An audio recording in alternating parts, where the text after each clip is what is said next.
दोस्तों ये वाली वीडियो स्टार्ट करने से पहले मैं आपको इन्फॉर्म करना चाहता हूँ कि हमारे एक इंडियन बॉडी बिल्डर जिनका नाम था केशव डेड़ा भाई, वो अब इस दुनिया में नहीं रहे हैं। रीजन बीइंग, अभी उन्होंने एक हाल ही में कंपटीशन में कम्पीट करा था जिसका नाम था फेडरेशन कप। उसमें गोल्ड मेडल हासिल करने के बाद उन्होंने किसी जगह से अनहाइजीनिक फूड कंज्यूम कर लिया, चीट मील कंज्यूम कर लिया, जिस वजह से उनको फूड पॉइजनिंग हो गई और उनको डायरिया हो गया था।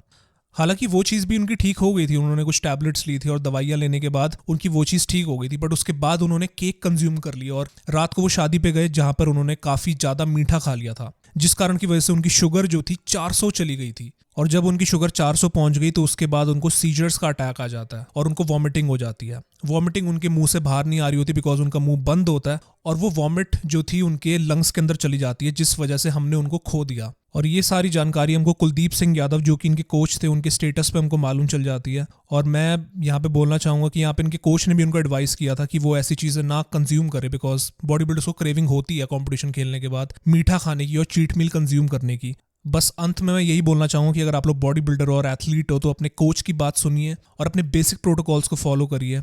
और एंड में हम लोगों ने एक हीरा खो दिया है, और मैं उम्मीद करता हूँ कि आत्मा जो है इनकी, भगवान की आत्मा को शांति दे, and rest in peace to Keshav Dedha भाई। दोस्तों अब मैं बात करना चाहता हूँ हमारी जो अपडेट्स आ रही है बॉडी बिल्डिंग की दुनिया से। मैं बहुत सारी अपडेट्स लेकर आ चुका हूँ। हाल ही में हमारा आर्नोल्ड क्लासिक खत्म हुआ था, तो मैं रिएक्शंस के बारे में बात करने वाला हूँ। साथ ही में दोस्तों बिलाल अली ने अपना कोच चेंज कर लिया है। अपने पुराने कोच वो जॉर्ज फेरा को छोड़ चुके, तो उसके बारे में बात करने वाला हूँ कि वो कौन से उनके नए कोच होने वाले हैं। साथ ही में रिएक्शंस, स्कोर कार्ड्स, सब कुछ हमारे पास आ चुका है। ये वाला एपिसोड जैम पैक्ड होने वाला और बिल्कुल भी मिस करने वाला नहीं होगा, तो एंड तक वीडियो देख लेना भाई। और बिना किसी देरी के हम लोग इस वीडियो को शुरू करते हैं।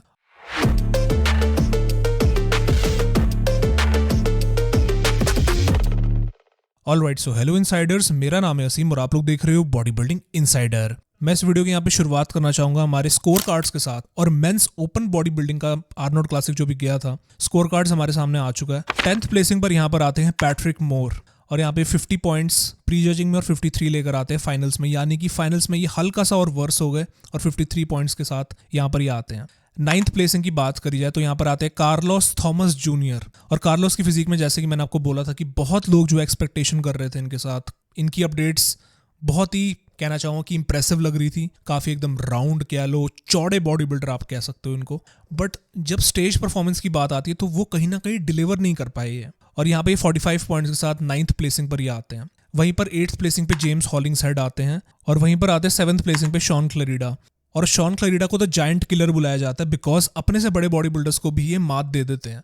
बट कहीं ना कहीं इस वाले कंपटीशन के अंदर वो चीज़ नहीं हो पाई, और यहाँ पर 7th प्लेसिंग को लेकर आते हैं 35 पॉइंट्स के साथ। उसके बाद देखा जाता है यहाँ पे 6th प्लेसिंग पे हकीम विलियम्स को, 5th प्लेसिंग पे विलियम बोनैक को। विलियम बोनैक का यहाँ पे प्री जजिंग में 26 पॉइंट्स और फाइनल्स में 25 पॉइंट्स, यानी कि ये थोड़ा सा और बेटर हो गए थे फाइनल्स में विलियम बोनैक, और टोटल 51 पॉइंट्स के साथ ही 5th प्लेसिंग लेकर आते हैं। 4th प्लेसिंग पर यहाँ पर आते हैं ब्रैंडन करी, और जजेस ने इनको यूनानिमसली 4th प्लेसिंग का यहाँ पर रखा होगा बिकॉज 5 जजेस होते हैं, पांचों के पांचों जजेस ने इनको 4थी प्लेस पर रखा और यहाँ पे 20 पॉइंट्स के साथ 4th प्लेसिंग पर आते हैं। फिर आते हैं एंड्रयू जैक्ट, जिनको कि जजेस ने प्री जजिंग में भी 3rd पे रखा था और फाइनल्स में भी 3rd पे ही रखा था। कुल मिला के स्कोर इनका बनता है 30 पॉइंट्स के साथ 3री प्लेस से लेकर आते हैं। फिर आती है बात रनर अप के बारे में, जो कि थे सैमसन दौदा। सैमसन का स्कोर यहाँ पे प्री जजिंग में बैठता है 9 पॉइंट्स और फाइनल्स में 8, यानी कि सैमसन की फिजिक प्री जजिंग में थोड़ी वर्स थी और फाइनल्स में वो थोड़ा बेटर हो गए, और 1 पॉइंट का उनको यहाँ पे एडवांटेज मिलता है। स्कोर इनका यहाँ पे 17 बैठता है टोटल। और उसके बाद अगर यहाँ पे मैं डेरेक की बात करूँ तो यहाँ पे उनके प्री जजिंग में जो स्कोर बैठता है वो है 6 पॉइंट्स, और फाइनल्स में वो थोड़ा सा वर्स 7 पॉइंट्स के साथ आते हैं। तो कुल मिला के इनका स्कोर 13 बैठता है, इसलिए 1st प्लेसिंग पर आते हैं।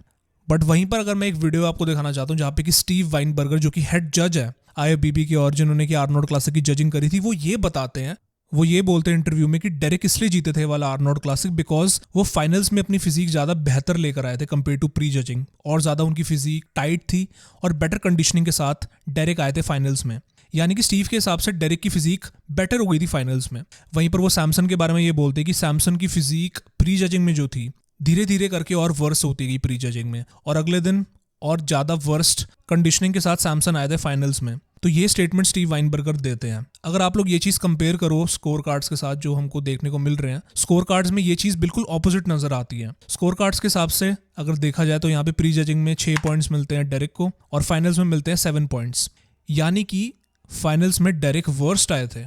अगर हम लोग स्कोर कार्ड्स के हिसाब से चलते हैं तो वहीं पर सैमसन की फिजिक को यहाँ पे इन लोगों ने प्री जजिंग में 9 पॉइंट्स दिए हैं और फाइनल्स में 8, यानी कि 1 पॉइंट से वो इंप्रूव करके आए थे फाइनल्स में स्कोर कार्ड्स के हिसाब से। बट स्टीव वाइनबर्गर तो कह रहे हैं कि सैमसन दौर वर्स्ट होकर आए हैं। तो ये चीजें ना कन्फ्लिक्ट कर रही हैं जो वो स्टेटमेंट दे रहे हैं सैमसन और डेरिक के बारे में।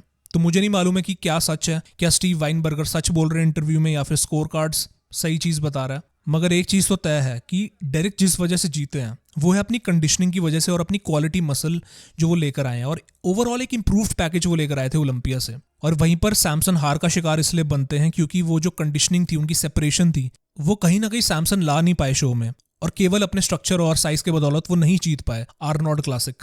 तो ये दोस्तों कुछ हमारा रहता है आर्नोल्ड क्लासिक का मेंस ओपन बॉडी बिल्डिंग का स्कोर कार्ड। नेक्स्ट मैं यहाँ पे बात करना चाहूंगा मेंस फिजिक के बारे में। यहाँ पे मैं नजर डालना चाहूंगा फर्स्ट प्लेसिंग पर जो आते हैं बिलाल अली। 5 पॉइंट्स के साथ फर्स्ट प्लेसिंग पर वो आते हैं, यानी कि पांचों के पांचों जजेस ने उनको फर्स्ट प्लेसिंग पर रखा था और उनको फर्स्ट प्लेसिंग यहाँ पे दी जाती है। और वहीं पर एरिन बैंक्स को पांचों के पांचों जजेस सेकंड प्लेसिंग पर रखते हैं और उनको 10 पॉइंट्स के साथ दूसरी प्लेस मिलती है। वहीं पर Diego Montenegro defending champion Arnold classic के, उनको पांचों के पांचों जजेस ने तीसरी प्लेस पर रखा था और 15 पॉइंट्स के साथ वो तीसरी प्लेस लेकर आते हैं। तो ये दोस्तों हमारा कुछ स्कोर कार्ड रहता है मेंस फिजिक का। बाकी भी आप लोग यहाँ पे पॉज करके देख सकते हो बाकी एथलीट्स के, अगर आप लोग स्कोर्स देखना चाहते हो। मैं यहाँ पे नेक्स्ट बात करना चाहता हूँ मेंस व्हीलचेयर डिवीजन के बारे में, और यहाँ पर हमारे इंडियन एथलीट राजेश जॉन, उनको भी जजेस की तरफ से यूनानिमस विक्ट्री मिलती है और उनको पांचों के पांचों जजेस ने फर्स्ट प्लेसिंग पर रखा था और 5 पॉइंट्स के साथ फर्स्ट प्लेसिंग वो लेकर आते हैं और अपना दूसरा आर्नोल्ड क्लासिक का खिताब जीत जाते हैं और डिफेंड कर लेते हैं सक्सेसफुली अपना टाइटल। तो चलो ये तो बात होगी स्कोर कार्ड्स के बारे में। मैं यहाँ पे क्लासिक फिजिक डिवीजन के बारे में इसलिए बात नहीं कर रहा बिकॉज कोई ज्यादा डिफरेंस नहीं है स्कोर कार्ड्स में। 5 का टेबल यहाँ पे बना हुआ है, अगर आप लोग प्लेसिंग देखना चाहते हो फिर भी स्कोर कार्ड्स तो आपके सामने आपको अपनी स्क्रीन पर नजर आ जाएगा। इसके बाद दोस्तों मैं यहाँ पे बात करना चाहता हूँ हमारी अपडेट्स के बारे में और जो रिएक्शंस रहा था बॉडी बिल्डर्स का। तो हम लोग यहाँ पे शुरुआत करते हैं अपनी सबसे पहली अपडेट के साथ और सबसे पहले रिएक्शन के साथ। पहला रिएक्शन यहाँ पर आता है सैमसन दौदा की तरफ से, हमारे करंट मिस्टर ओलंपिया की तरफ से। तो उनका रिएक्शन कुछ इस तरीके से रहता है, वो सबसे पहले कॉन्ग्रेचुलेट करते हैं डेरिक लंसफोर्ड को, फिर एक्नॉलेज करते हैं कि जो आर्नोल्ड का जो वीकेंड था आर्नोल्ड क्लासिक का वो काफ़ी टफ था, बड़ा उनको चैलेंज फेस करने को मिला। तो अभी वो खुश है कि उनको ब्रेक मिली है, रेस्ट वगैरह करेंगे। और अपनी हार के बारे में वो ये बोलते हैं कि हार जीत तो देखो चलती रहती है, लेकिन मैं हार्डवर्क करने से कतराता नहीं हूँ। मैं दोबारा से वापस आऊँगा ट्रेनिंग करके और एक बेटर पैकेज लाके और दोबारा से जीत जाऊँगा। सब लोग मेरे बारे में जानते हैं कि मैंने और भी वर्स्ट चीज़ें लाइफ में फेस करी हुई हैं, तो ये भी कोई डिफरेंट चीज़ नहीं है। तो सैमसन का हमको एक कह सकते हो कि चैंपियन मेंटालिटी वाला रिएक्शन देखने को मिलता है और उनको ज़्यादा फर्क नहीं पड़ता उनकी हार से। उनको मालूम है कि उनको कॉन्फिडेंस है अपने आप पे कि वो दोबारा से हार्ड वर्क करेंगे और इम्प्रूव करके आके अपना टाइटल दोबारा से जीत जाएंगे। तो एक बढ़िया जो है नॉन कॉन्ट्रोवर्शियल स्टेटमेंट हमको सैमसन की तरफ से देखने को मिलता है। और अगला हमको रिएक्शन देखने को मिलता है माइक द बैडएस समरफील्ड की तरफ से। और माइक समरफील्ड अपनी एक वीडियो दिखाते हैं अपनी स्टोरी पर। उस स्टोरी पर देखा जाता है बहुत सारे क्लासिक फिजिक एथलीट्स होते हैं, जैसे कि रफ डीजल देखे जाते हैं, माइकल डबोल देखे जाते हैं जो कि उनके कंपेटिटर थे इस वाले शो में। वो ये बोलते हैं माइक समरफील्ड की मैंने आर्नोल्ड क्लासिक का खिताब जीत लिया, वो बात अलग है, मुझे अच्छा फील हो रहा है जीतने के बाद, बट जो चीज़ मेरे को एक्चुअली में खुशी दे रही है वो है कि हम बॉडी बिल्डर्स के बीच में जो कमराडरी है, मैं यहाँ पे कंपेटिटर्स के साथ लंच कर रहा हूँ, डिनर कर रहा हूँ और मुझे काफ़ी अच्छा लग रहा है। और हम लोग सिर्फ कंपेटिटर्स और दुश्मन सिर्फ स्टेज तक ही हैं, मगर स्टेज के बाहर हम लोग आपस में दोस्त हैं और मैं ये कमराडरी आप सभी लोगों को दिखाना चाहता हूँ। तो यहाँ पे माइक समरफील्ड काफ़ी पॉजिटिव मैसेज अपने स्टेटस में दिखाते हैं और मैं उम्मीद करता हूँ कि ऐसी मेंटालिटी हमारे इंडियन बॉडी बिल्डिंग में भी देखी जाए। और कितना अच्छा लगेगा कि अगर शो खत्म होने के बाद जो कंपेटिटर्स हैं इंडियन बॉडी बिल्डर्स आपस में कमराडरी दिखाएं और एक पॉजिटिव माहौल बनाकर रखें और नेगेटिविटी ना हो। तो ये जो क्वालिटी है ना, मैं देखना चाहूंगा हमारे इंडियन बॉडी बिल्डिंग में भी सही में बहुत ही कमाल किया। इसके बाद मैं यहाँ पे बात करना चाहूंगा जो हमारा अगला रिएक्शन आता है, वो रिएक्शन आता है लोगन फ्रैंकलिन की तरफ से। लोगन फ्रैंकलिन दोस्तों यहाँ पर एक शॉकिंग प्लेसिंग लेकर आते हैं, सबको इन्होंने शॉक कर दिया सेकंड प्लेसिंग लाकर। कोई भी इनके बारे में बात नहीं कर रहा था और एकदम से ये आए और धमाल मचा के चले गए स्टेज पर। तो लोगन फ्रैंकलिन का रिएक्शन हमको उनके इंस्टाग्राम पे देखने को मिलता है, उनकी पोस्ट पर, जहाँ पे वो ये चीज़ लिखते हैं कि ग्राइंड और स्ट्रगल जो है, मैं आपको शॉर्ट में बताना चाहूँगा, वैसे काफ़ी लंबा इन्होंने मैसेज लिखा है, बस वो ये बताना चाहते हैं इस चीज़ में एक इंपॉर्टेंट सीख देना चाहते हैं कि लाइफ में देखो बहुत हार्ड वर्क हमको करना पड़ेगा और काफ़ी सारी हार्डशिप्स हमारे सामने हमको फेस करनी पड़ेगी, बट हमको ना चाहे जितना भी दुख आए, जितना भी स्ट्रगल आए, जितनी भी रुकावटें आए, हमको रुकना नहीं चाहिए और आगे बढ़ना चाहिए। और ये चीज़ मैं जानता हूँ कि मेरा बेटा देखेगा तो मैं उसको ये सीख देना चाहता हूँ कि लाइफ में कोई भी परेशानी आए, रुकना नहीं चाहिए और आगे बढ़ते रहना चाहिए और कभी भी अपने गोल और एम्बिशन को छोड़ना नहीं चाहिए और मैनिफेस्ट करते रहना चाहिए and never give up like a warrior. और ये दोस्तों लोगन फ्रैंकलिन ने एक पॉजिटिव और आप कह सकते हो एक तरीके से ऑप्टिमिज्म से भरा हुआ मैसेज अपने इंस्टाग्राम पे शेयर करते हैं। And no doubt about it, Logan ने जो यहाँ पे फिजिक दिखाई है, तो जो अपना लुक दिखाया है, अपना क्लासिक फिजिक डिवीजन में एकदम कंप्लीटली अपने आप को ट्रांसफॉर्म करके दिखाया ना। I am a fan of his physique right now. और बस मैं इतना ही बोलना चाहूँगा कि एक बहुत ही कमाल का पैकेज इन्होंने निकाल के दिखाया, और ना केवल पैकेज बट एक क्लासिक लुक इन्होंने दिखाया जो कि मिसिंग है हमारे क्लासिक फिजिक डिवीजन में से, मुझे ऐसा फील होता है। और बस इतना ही बोलूँगा दोस्तों, अगर आप लोग इनका पूरा मैसेज पढ़ना चाहते हो जो उन्होंने लिखा था, मोटिवेशनल जो पूरा मैसेज लिखा है, आप लोग ये वाली वीडियो पॉज करके पढ़ सकते हो। मैं इसके बाद अगले रिएक्शन के बारे में बात करना चाहता हूँ, और अगला रिएक्शन आता है वेस्ली विसर्स की तरफ से, क्लासिक फिजिक एथलीट। इस वीकेंड पे उनकी वो परफॉर्मेंस नहीं निकल के आ पाती जो कि हम लोग एक्सपेक्ट कर रहे थे वेस्ली के साथ। वेस्ली से यही एक्सपेक्टेशन थी कि वो टॉप की प्लेसिंग्स के लिए टारगेट करेंगे, बट अनफॉर्चुनेटली ऐसा नहीं हो पाता है, अपना वो टाइटल नहीं डिफेंड कर पाते हैं। लेकिन दोस्तों वेस्ली क्या अपना रिएक्शन देते हैं तो अपने इंस्टाग्राम की स्टोरी पे वो ये कुछ फोटोज डालते हैं और वो ये चीज़ लिखते हैं, excited to be a body builder again and work on some well needed mass, follow along. तो मतलब वेस्ली का कहने का ये मतलब है कि वो जानते हैं कि उनको अपने फ्रेम पर मसल मास डालने की सख्त जरूरत है। इस वाले आर्नोल्ड क्लासिक की आप बात कर लो या फिर रीसेंट शोइंग्स की बात कर लो, जो ओलंपिया और ये वाला आर्नोल्ड क्लासिक था, इसमें वेस्ली की लेग्स और उनकी बैक खासकर जो है बहुत ही कम साइज वहां पर दिख रहा था हम लोगों को, और इस वजह से उन्होंने मात खाई है। तो वो जानते हैं कि उनको मसल मास ऐड करने की जरूरत है और वो करेंगे अपनी फ्यूचर पैकेजेस में, और ये चीज़ वो दावा कर रहे हैं। उसी के साथ वेस्ली इंटरेस्टिंगली कुछ सेट ऑफ फोटोज हम लोगों को दिखाते हैं, 4 फोटोज दिखाते हैं, जिसमें वो मेंशन करते हैं कि इन फोटोज में वो 5 वीक्स आउट थे आर्नोल्ड क्लासिक के। एंड क्लियरली देखा जा सकता है कि यहाँ पर साइज जो डिफरेंस है लेग्स में, अच्छा खासा यहाँ पे साइज हम लोगों को नजर आ रहा है। यहाँ पे आप लोगों का क्वाड स्वीप देख सकते हो जो कि आउटर और इनर क्वाड में क्लियरली यहाँ पे नजर आ रहा है, बट स्टेज में कहीं ना कहीं वो चीज मिसिंग नजर आ रही थी। अब ऐसा इसलिए भी हो सकता है बिकॉज रूमर्स के अनुसार वेस्ली को फूड पॉइजनिंग हो गई थी शो से कुछ टाइम पहले, या पीक वीक के दौरान ऐसा कुछ उनके साथ हुआ था। अब ऐसा डेफिनेटली हो सकता है कि फूड पॉइजनिंग की वजह से वेस्ली का पैकेज सफर करा हो, ये वाला आर्नोल्ड के अंदर वो वाला साइज नहीं दिखा पा रहे हो जो कि वो अपडेट्स के अंदर दिखा रहे थे। और क्लियरली नजर आ रहा है कि यहाँ पे अपडेट्स के अंदर 5 वीक्स आउट पर वेस्ली की फिजिक बिल्कुल ही अलग नजर आ रही है इन अपडेट्स के अंदर। तो मुझे ऐसा फील होता है अगर ये वाला पैकेज वेस्ली अगर स्टेज पर लेकर आते तो कहानी कुछ अलग होती और फिर वेस्ली टॉप की प्लेसिंग्स के लिए कम्पीट कर रहे होते, बट ऐसा हुआ नहीं। बस यही उम्मीद है कि अब वेस्ली अपने आगे आने वाले शोज के अंदर जो भी प्रेप करते हैं उसके अंदर कोई दिक्कत ना आए और एक पीक वेस्ली विसर्स की फिजिक हमको नजर आए, जो कि मुझे लगता है कि वो पूरा केपेबल है लेकर आने की।